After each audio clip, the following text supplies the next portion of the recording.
আমাদের অনন্য স্টোরি সকল প্রকার পার্ট গল্প দেখতে আমাদের চ্যানেলটি সাবস্ক্রাইব করে পাশে থাকা বেল আইকনটিতে ক্লিক করে অল নোটিফিকেশন অন করে দিন। এরপর মেঘলা ওকে সেই দিনের স্পন্দনকে নিয়ে ভুল বোঝার কথাটাও বলল। স্পন্দন কিছুক্ষণ চুপ করে থেকে একটা শ্বাস ফেলে বলল, এরপরে কাহিনীটা বুঝেছি আমি। তোমাকে একই কষ্ট দুবার দেবে না, তাই ওর এই মহান হওয়া, তাই তো? মেঘলা মাথা নিচু করে বলল, এবার ওকে ক্ষমা করেছেন তো স্যার? স্পন্দন একটা বাঁকা হাসি দিয়ে বলল, নট সো সুন। ও যেটা করেছে সেটা ক্ষমা করার মতো না, মানছি। ও নিজের স্বার্থে কিছু করেনি, বাট যেটাই করেছে সেটা ভুল। তোমাদের নিশ্চয়ই সব বলা শেষ, এবার এসো। রেহান আর মেঘলা একে অপরের দিকে তাকিয়ে একটা দীর্ঘশ্বাস ফেলে চলে গেল। স্পন্দন ওদের যাওয়ার দিকে তাকিয়ে থেকে গভীরভাবে কিছু ভাবতে শুরু করলো। ওর মাথায় এখন অন্য কথা ঘুরছে। গুঞ্জন খাটে বসে বসে নখ কাটছে আর ভাবছে যে কি করা যায়। মেঘলাও তাকিয়ে আছে গুঞ্জনের দিকে, আর রেহানার সারা ভিডিও কলে ওপারে গালে হাত দিয়ে বসে আছে। মেঘলা বিরক্ত হয়ে বলল, আরে শুধু ভাববি না কিছু বলবি? গুঞ্জন মাথা চুলকাতেই অসহায়ত্বভাবে একবার মেঘলার দিকে তাকিয়ে চোখ সরিয়ে নিল। গুঞ্জন হঠাৎ করেই বলে উঠল, আইডিয়া। মেঘলা চমকে তাকালো। রেহানা সারা ঝিমুত ছিল, ওরাও হোসকুচিয়ে তাড়াতাড়ি তাকালো। মেঘলা বলল, কি আইডিয়া? গুঞ্জন একটু ভেবে তারপর বলল, মেঘুদি, এর জন্য আমার তোমার হেল্প লাগবে। মেঘলা অবাক হয়ে বলল, আমি আমি কি করব? গুঞ্জন এবার ওদের চারজনকে সবটা বুঝিয়ে বলল। সব শুনে মেঘলা বলল, ব্যাপারটা রিস্ক হয়ে যাবে না? গুঞ্জন মেঘলার গাল টেনে বলল, এইটুকু তো করতেই হবে। তখনই দরজার কাছ থেকে আবির এসে বলল, এই যে ম্যাডামস, নিজেদের প্রেম সেট করার প্ল্যান হয়ে গেলে একটু ঘুমাতেও যান, অনেক রাত হয়ে গেছে। ওরা তাড়াতাড়ি ল্যাপটপ অফ করে ঝট করে শুয়ে পড়ল। আবিরও ওদের কাণ্ড দেখে হেসে বেরিয়ে গেল। স্পন্দনের 10টায় রেস্টুরেন্টের মিটিং ছিল, তাই 10টায় মেঘলাকে নিয়ে রেস্টুরেন্টে এসে দেখে বুক করে রেখে দেওয়া টেবিলটা ফাঁকা। স্পন্দন অবাক হয়ে বলল, এ কি, ওনারা কোথায়? মেঘলা এদিক ওদিক তাকিয়ে খোঁজার ভান করে বলল, আমি তো জানি না স্যার, কল করে দেখুন না। স্পন্দন ভ্রু কুঁচকে ক্লায়েন্টদের ফোন করে জিজ্ঞাসা করতেই তারা বলল তারা খুবই দুঃখিত, কিন্তু একটু আসতেই আটকা পড়ে গেছে, তাই 1 ঘন্টা লেট হবে। আসলে সমস্ত প্ল্যান ওদেরই। মেঘলার কাছে ক্লায়েন্টদের নাম্বার আছে, তাই গুঞ্জন সেখান থেকে নাম্বার নিয়ে ওনাদের ফোন করে যা বলার বলে ব্যাপারটা ম্যানেজ করে 1 ঘন্টা পরে আসতে রাজি করিয়েছে। গুঞ্জন কি বলেছে ওনাদের সেটা কেউ জানে না।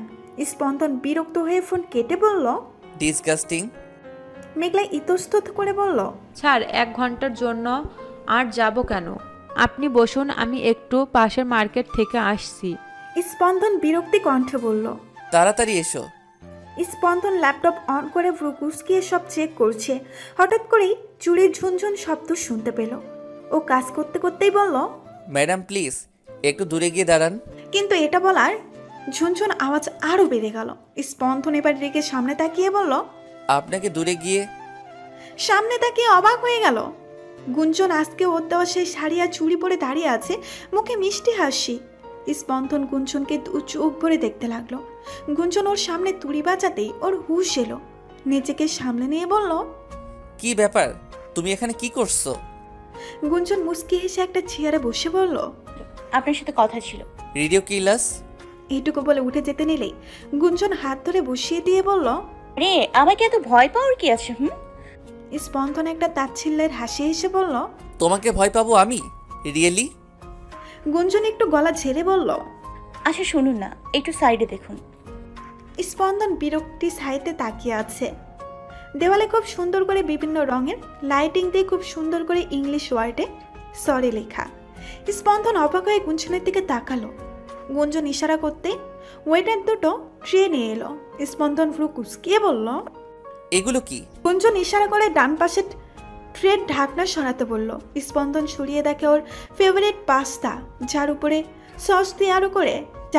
সস দিয়ে গাঢ় করে ইংলিশ ওয়ার্ডে সরি লেখা। স্পন্দন গুঞ্জনের দিকে তাকাতেই গুঞ্জন 2 কান ধরে ইশারায় সরি বলল। তারপর ইশারায় পাশের ট্রেটা উঠাতে বলল। পাশের ট্রেটা উঠিয়ে স্পন্দন পুরো শকড, কারণ একটা গোল ছোট্ট চকলেট কেক, যার উপরে সুন্দর করে ইংলিশে আই লাভ ইউ লেখা। স্পন্দন হাঁ করে তাকালো গুঞ্জনের দিকে। গুঞ্জন এবার ওর হাত সামনে ধরে দেখালেই হাতে মেহেদি দিয়ে আই লাভ ইউ স্পন্দন লেখা আছে। স্পন্দন এখনো অবাক হয়েই তাকিয়ে আছে গুঞ্জনের দিকে। মাথা নিচু করে স্পন্দনের হাত ধরে বলল, ভূতির কাছে তো সব শুনেছেন, বিশ্বাস করুন আমি বুঝতে পেরেছি ভুলটা আমার ছিল, প্লিজ ক্ষমা করে দিন। স্পন্দন এখনো তাকিয়ে আছে গুঞ্জনের দিকে। গুঞ্জন এবার নরম কণ্ঠে বলল, will you marry me please? সত্যি ভালোবাসি আপনাকে, আই রিয়েলি লাভ ইউ। স্পন্দন কিছুক্ষণ গুঞ্জনের দিকে তাকিয়ে থেকে হাতটা ছাড়িয়ে নিয়ে নাইফটা হাতে নিল। এরপর কেক কেটে এক পিস নিয়ে সেটা গুঞ্জনের দিকে এগিয়ে দিল। গুঞ্জন মুচকি হেসে অর্ধেক খেয়ে বাকি অর্ধেকটা হাতে নিয়ে স্পন্দনকে খাইয়ে দিল। এরপর স্পন্দন সস মিক্সড করে একটুখানি পাস্তা খেয়ে গুঞ্জনকে 1 চামচ খাইয়ে দিল। গুঞ্জন এবার নিচু স্বরে বলল, কেউ নিজের ভুল বুঝতে পেরে মন থেকে ক্ষমা চাইলে তাকে ক্ষমা করে দিতে হয়, তাই আমি আপনাকে ক্ষমা করতে বাধ্য। তুমি আমার সাথে যা যা করেছো আর বলেছো তার জন্য ক্ষমা করে দিলাম তোমাকে। গুঞ্জন খুশি হয়ে গেল স্পন্দনের কথায়। ও স্পন্দনের দিকে তাকিয়ে বলল, আর আমার উত্তরটা? স্পন্দন একটু বাঁকা হেসে গুঞ্জনের দিকে তাকিয়ে বলল, আগেও বলেছি, এখনো বলছি, ভবিষ্যতে বলবো, আই অলসো লাভ ইউ। গুঞ্জন মুখে হাসি রেখেই বলল, এটার উত্তর চাইনি আমি, কারণ এটা আমার জানা আছে। অন্য কিছু বলেছি আমি। স্পন্দন পাস্তা খেতে খেতে বলল, বিয়ে? সেটা কখনো সম্ভব নয়। তোমাকে আগেও বলেছি, তোমাকে ভালোবাসলেও আর চাই না আমি, তাই এসব ভুলে যাও। গুঞ্জন এবার হতাশ কণ্ঠে বলল, কিন্তু কেন? স্পন্দন একটা বিরক্তির শ্বাস ফেলে বলল, পছন্দ তাই আমাকে ছেড়েছিলে? কাল তোমার অন্য কোনো রিলেটিভের আমাকে পছন্দ হলে আবার যে আমাকে ছাড়বে না তার কি গ্যারান্টি আছে? আমি তো আর কোনো প্রপার্টি নই যে যখন ইচ্ছে যার সাথে ইচ্ছে ভাগ করে নেবে। সো প্লিজ, হ্যাঁ তোমার হয়তো মনে হচ্ছে আমি ভাব নিচ্ছি, কিন্তু একটু প্র্যাকটিক্যালি ভাবো, এটাই ফ্যাক্ট। তবে হ্যাঁ, আমরা আগের মতো বন্ধু হয়ে থাকতেই পারি যদি তুমি চাও তো। গুঞ্জন এবার অনেকটা কাঁদো কাঁদো কণ্ঠে বলল, প্লিজ আমার। স্পন্দন গুঞ্জনকে থামিয়ে বলে উঠল, গুঞ্জন প্লিজ, আমার ক্লায়েন্টরা আসবে এখন, আমরা পরে কথা বলবো। গুঞ্জন মুখ ফুলিয়ে উঠে চলে যেতে নিলেই স্পন্দন হাত ধরে আটকে নিল। তারপর উঠে দাঁড়িয়ে গুঞ্জন সামনে গিয়ে ওর কপাল থেকে চুল সরিয়ে কানে গুজে দিল। স্পন্দন আস্তে করে চোখ বন্ধ করে ফেলল। এরপর স্পন্দন ওর কপালে আলতো করে একটা কিস করে জড়িয়ে ধরে নাকে ঘাড়ে মুখ ডুবিয়ে দিল। গুঞ্জন তো অবাক, এটা স্পন্দনের ওকে করা প্রথম কিস ছিল। আর প্রথমবার স্পন্দন ওকে এতটা গভীরভাবে স্পর্শ করলো। পুরো জমে দাঁড়িয়ে আছে ও। স্পন্দন জড়িয়ে ধরা অবস্থাতেই কানের কাছে মুখ নিয়ে ফিসফিসিয়ে বলল, অ্যাডভান্টেজ নিচ্ছি বলো আর যাই বলো, তোমাকে এভাবে দেখে নিজেকে সামলানো সম্ভব হলো না। এইটুকু বলে গুঞ্জনকে ছেড়ে দিয়ে গলা ছেড়ে বলল, তবে এটাকে অন্য কিছু ভেবে নেওয়ার দরকার নেই। গুঞ্জন এবার ভ্রু কুঁচকিয়ে চোখ খুলে তাকালো। এরপর মুখ ফুলিয়ে হনহনিয়ে বেরিয়ে গেল। স্পন্দন ওর যাওয়ার দিকে তাকিয়ে থেকে এরপর বসে বাকি পাস্তাটা শেষ করতে লাগলো। বিকেলে একটা রেস্টুরেন্টে বসে আছে গুঞ্জন, রেহান, মেঘলা, সারা। মেঘলা বলল, কি ভাবলাম আর কি হলো, মানে সে ভালোবাসে সেটাও গলা ফাটিয়ে স্বীকার করেছে, কেক পাস্তা খাচ্ছে, আবার কিস করছে, হাগও করছে, কিন্তু শেষে সারমর্ম কি? আগের মতো ফ্রেন্ড হয়ে থাকতে পারো? সিরিয়াসলি? রেহান একটা ছোট্ট শ্বাস ফেলে বলল, এটা শুধু স্পন্দনের দ্বারাই পসিবল। সারা হতাশ কণ্ঠে গুঞ্জনের দিকে তাকিয়ে বলল, এবার কি করবে ভাবিজি? গুঞ্জন এতক্ষণ চুপচাপ গভীরভাবে সব ভাবছিল। এবার মুখে একটা শয়তানি হাসি দিয়ে বলল, ডোন্ট ওয়ারি ননদিনী, তোমার ভাই তার নিজের জন জানিয়েছে, কিন্তু আমার জন তো আমি ঠিক করব, তাই না? এবার স্পন্দন চৌধুরী বুঝবে গুঞ্জন কি জিনিস। বি রেডি মিস্টার চৌধুরী, গুঞ্জন ইজ ব্যাক। রেহান, সারা হা করে তাকিয়ে আছে। মেঘলা হেসে গিয়ে গুঞ্জনকে টাইট করে জড়িয়ে ধরল। সেটা দেখে ওরাও হেসে দিল। গুঞ্জন খাটে বসে পা দুলাচ্ছে আর ভাবছে যে পরবর্তীতে কি করা যায়।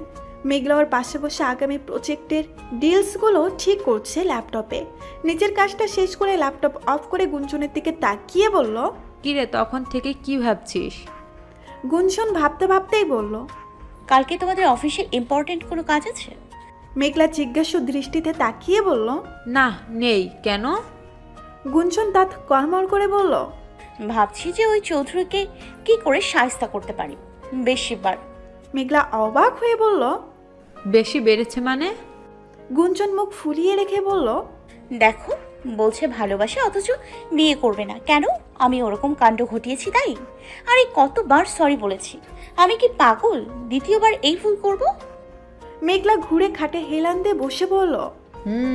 আর কি করেছে? গুঞ্জনও ঘুরে মেঘলার পাশে গিয়ে শুয়ে বলল। সরি অ্যাকসেপ্ট করলো, কিন্তু আমাকে না। কেকটা কেটে আমাকে খাইয়ে পর্যন্ত দিল, পাস্তা খাইয়ে দিল, কিন্তু কি বললো এগুলো নাকি ফর্মালিটিস। তুমি বলো এটা কোন ধরনের ফর্মালিটিস? ইনফ্যাক্ট আসার সময় আমার কপালে কিস করে এইটুকু বলে গুঞ্জনের গলা আটকে গেল। মেঘলা ভ্রু কুঁচকিয়ে বলল। কিরে থামলি কেন? গুঞ্জন চোখের ইশারায় দরজার দিকে দেখাতেই মেঘলাও দৃষ্টি অনুসরণ করে দরজায় তাকাতেই দেখে আবির দাঁড়িয়ে আছে। মেঘলা আর গুঞ্জন দুজনের দিকে তাকিয়ে একটা মেয়েকে হাসি দিয়ে আবিরের দিকে তাকালো। আবিরও উত্তরে একটা মেয়েকে হাসি দিয়ে এগিয়ে এসে হাত ভাঁজ করে পুরো নাচিয়ে বলল। কি বিষয়ে কথা হচ্ছিল? মেঘলা জোরপূর্বক একটু হেসে বলল। কথা কি আর কথা হবে, ওই তো স্পন্দন গুঞ্জনের কিস। গুঞ্জন থমথমকে তাড়াতাড়ি কথা ঘুরিয়ে বলল। কিসমিস, হ্যাঁ কিসমিস দেয়া পায়েস খাওয়াবে বলেছে। মেঘলা একটু অবাক হয়ে জিজ্ঞাসা কণ্ঠে বলল। হ্যাঁ। গুঞ্জন চোখ রাঙাতেই ব্যাপারটা বুঝতে পেরে ইতস্তত করে বলল। হ্যাঁ হ্যাঁ ওই বলল পায়েস, তেমন কিসমিস ওইটা। গুঞ্জন একটা চিমটি কেটে মুখে হাসি রেখেই তাতে দাঁত চেপে বলল। পায়েস দেয়া কিসমিস না, কিসমিস দেয়া পায়েস। তারপরে আবিরের দিকে তাকিয়ে হাসার চেষ্টা জারি রেখে বলল। আসলে টাং অফ স্লিপ, ধ্যাত্তেরি মানে স্লিপ অফ টাং হয়ে গেছে। আবির ভ্রু কুঁচকিয়ে দুই বোনের উদ্ভট সব কথাবার্তা শুনছিল। এবার একটু গলা ছেড়ে বলল। বন্ধন তোকে পায়েস দেওয়া কিশমিশ মানে কিশমিশ দেওয়া পায়েসে কেন খাওয়াবে? গুঞ্জন এবার বলল মহা জ্বালাই, কারণ এবার কি বলবে। ইতস্তত করে বলল। আসলে আর এটুকু বলেই গুঞ্জন মেঘলার দিকে তাকিয়ে জিজ্ঞাসু কণ্ঠে বলল। কেন যেন খাওয়াবে? মেঘলার সাথে সাথেই বলল। হ্যাঁ ওই সে। এইটুকু বলে নিজেই বেকুফ হয়ে গেল, কিছুই তো জানে না, বলবে কি। তাই গুঞ্জনের দিকে তাকিয়ে অসহায় কণ্ঠে বলল। কেন যেন? আবির এবার হালকা শব্দ করে হেসে দিল। ওদের কথায় না হাসার কোনো উপায় আছে? গুঞ্জন আর মেঘলা মুখ ফুলিয়ে বসে আছে। আবির হাসি থামিয়ে ওদের সামনে বসে বলল। দেখ, আমি তোদের বড় ভাই, তাই আমার কাছে সব রকমের কথা বলাটা শোভনীয় নয়। আমি সেটা জানি, কিন্তু আমাকে ভয় পাওয়ার কিছু নেই, কারণ আমি জানি আমার বোনেরা ভুল কিছু করবে না। এইটুকু বলে উঠে দাঁড়িয়ে বলল। এবার চলুন, ডিনার করতে হবে তো, পরে না হয় এসব আলাপ হবে। ওরা মাথা নেড়ে উঠে দাঁড়ালো। পরে তিনজনই গেল ডিনার করতে। স্পন্দন নিজের কেবিনে বসে কাজ করছে। হঠাৎ করে কোথায় থেকে গুঞ্জন এসে কেবিনে হাজির হলো। বরাবরের মতোই উইথাউট কোনো পারমিশন ঢুকে পড়লো। স্পন্দনে কিছু বলল না, জানে একে বলে কোনো লাভ হবে না। একবার তাকিয়ে চোখ নামিয়ে নিল। গুঞ্জন আজ আর লং ড্রেস পরেনি, সেই আগের ফর্মে ব্যাক করেছে, লং শার্ট আর জিন্স। স্পন্দন কাজ করতে করতে বিড়বিড় করে বলল। এই তো ঝাঁসির রানী আবার নিজের ফর্মে ব্যাক করেছে। গুঞ্জন হেলে দুলে আস্তে আস্তে বলল। হ্যাঁ হ্যাঁ আমি ভালো আছি, সকালে ব্রেকফাস্ট করেই বেরিয়েছি, না খেয়ে বেরোইনি। আপনি? স্পন্দন ল্যাপটপ থেকে চোখ সরিয়ে তাকিয়ে ভ্রু কুঁচকিয়ে বলল। কি সব আবল তাবল বকছো?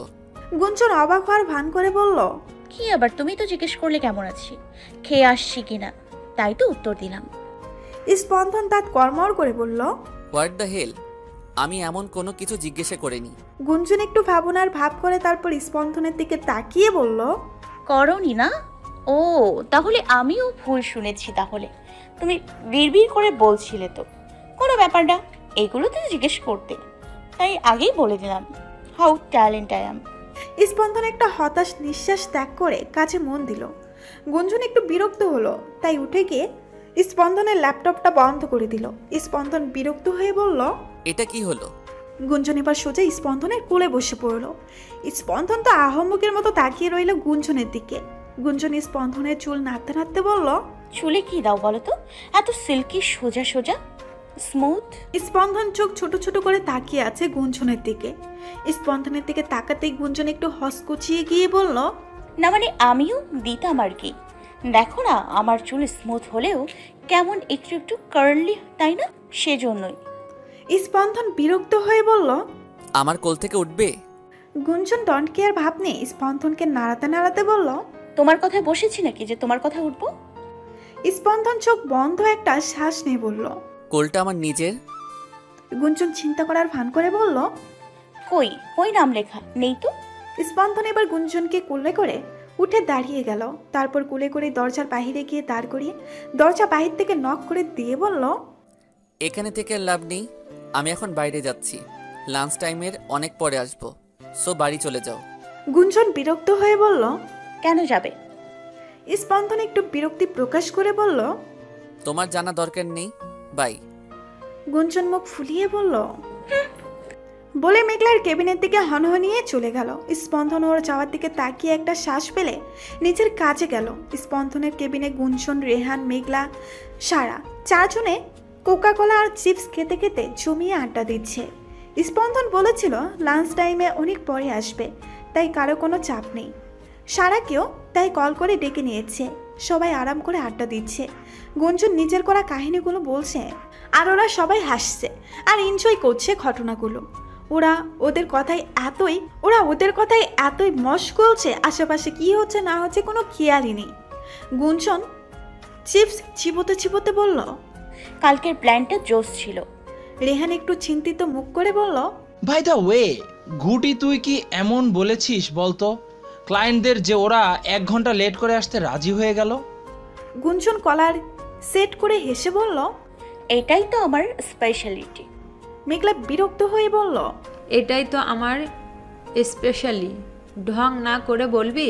সারাও এক্সাইটেড হয়ে বলল। হ্যাঁ হ্যাঁ বলো না। গুঞ্জন একটা টেডি স্মাইল দিয়ে বলল, বেশি কিছু না, জাস্ট ফোন করে ওনাদের বলেছি যে আমি স্পন্দন চৌধুরীর ওয়াইফ। আমার হাজব্যান্ড সারাদিন কাজ নিয়ে বিজি থাকে, আমাকে একটু সময় দেয় না, এই নিয়ে আমাদের ঝগড়া হয়েছে। তাই আমি ওনার মন ভাঙাতে একটা সারপ্রাইজ অ্যারেঞ্জ করতে চাই, কিন্তু উনি আমার উপর রেগে আছেন, তাই কোথাও যাবেই না আমার সাথে। তাই আপনারা যদি আগে একটু না জানিয়ে লাস্ট মোমেন্টে 1 ঘন্টা লেট করে মিটিং জয়েন করেন তাহলে একটু সুবিধা হয়। ব্যাস, ওনাদের কাজ ছিল না তাই মেনে নিল। যতই হোক স্পন্দন চৌধুরীর বউ তো।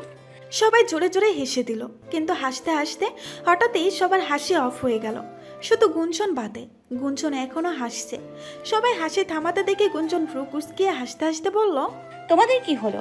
সবাই দরজার দিকে তাকিয়ে একসাথে বলে উঠল, গে কামসে। গুঞ্জন ভ্রু কুঁচকিয়ে পেছনে তাকাতেই চমকে গিয়ে চেয়ার থেকে পড়তে নিয়েও নিজেকে সামলে নিল। স্পন্দন হাত ভাঁজ করে চোখ ছোট ছোট করে দরজার সাথে হেলান দিয়ে দাঁড়িয়ে আছে। স্পন্দন এসে বলল, বাহ বাহ, এখানে তো সেলিব্রেশন হচ্ছে। রেহান উঠে দাঁড়িয়ে তুতলানো গলায় বলল, তো তুই কখন এলি? তোর না আরো পরে আসার কথা। স্পন্দন চারপাশে দেখতে দেখতে বলল, আর তাই তোরা পার্টি করছিলি? সারা একটু জোরপূর্বক হাসার চেষ্টা করে বলল, ইয়ে হয়েছে কি ভাইয়া, কি যেন হয়েছে? স্পন্দন সারার দিকে তাকিয়ে একটা দীর্ঘশ্বাস ফেলে গুঞ্জনের দিকে তাকিয়ে বলল, সবাই বাইরে যাও। সবাই হাতার মতো দাঁড়িয়ে আছে। সেটা দেখে স্পন্দন ভ্রু কুঁচকিয়ে বলল, আমি কি চাইনিজে বলেছি? সবাই থতমত খেয়ে হুড়মুড় করে বেরিয়ে গেল। গুঞ্জনও কেটে পড়তে নিলেই স্পন্দন হাত ধরে বলল, আরে ম্যাডাম, আপনি কোথায় যাচ্ছেন?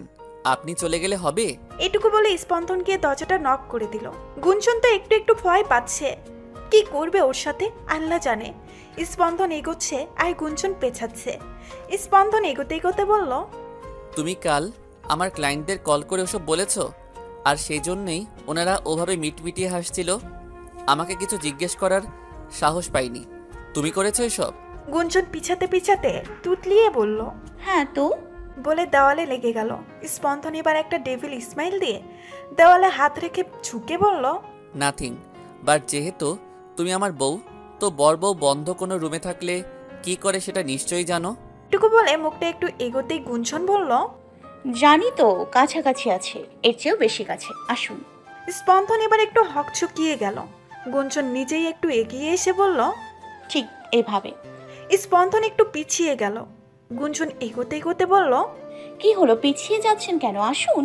গুঞ্জন এগোচ্ছে আর স্পন্দন পিছাচ্ছে। স্পন্দন ওর চেয়ারে আটকে চেয়ারে বসে পড়ল। গুঞ্জন চেয়ারের দুই পাশে হাত রেখে মুচকি হেসে স্পন্দনের দিকে ঝুঁকতে শুরু করলো। স্পন্দন মাথা পেছাতে পেছাতে চেয়ারের সাথে লাগিয়ে ফেলেছে, আর জায়গা নেই। ও হতভম্ব হয়ে তাকিয়ে আছে গুঞ্জনের দিকে। ও তো গুঞ্জনকে অস্বস্তিতে ফেলতে চেয়েছিল, কিন্তু গুঞ্জন যে কেসটা ঘুরিয়ে দেবে সেটা কে জানতো? গুঞ্জন আস্তে আস্তে স্পন্দনের একেবারে কাছে চলে এলো। স্পন্দন বেচারা এবারে না পেছাতে পারছে না এগোতে। ও টেবিলে রাখা পেপার ওয়েট দিয়ে নিজে মাথায় ফাটিয়ে ফেলতে ইচ্ছে করছে। ও কিছুক্ষণের জন্য ভুলে গেছিল যে এটা অন্য কোনো মেয়ে নয়, এটা গুঞ্জন। অনেক মেয়েরা যেটা কল্পনাও করতে পারে না, গুঞ্জন সেটা করে দেখাতে পারে। স্পন্দন গুঞ্জনের দিকে তাকিয়ে একটা শুকনো ঢোক কিনল। গুঞ্জন আঙুল দিয়ে স্পন্দনের কপাল থেকে ডান ভ্রুর পাশ দিয়ে স্লাইড করে গাল নামিয়ে আনলো। স্পন্দন এবার তুতলিয়ে বলল,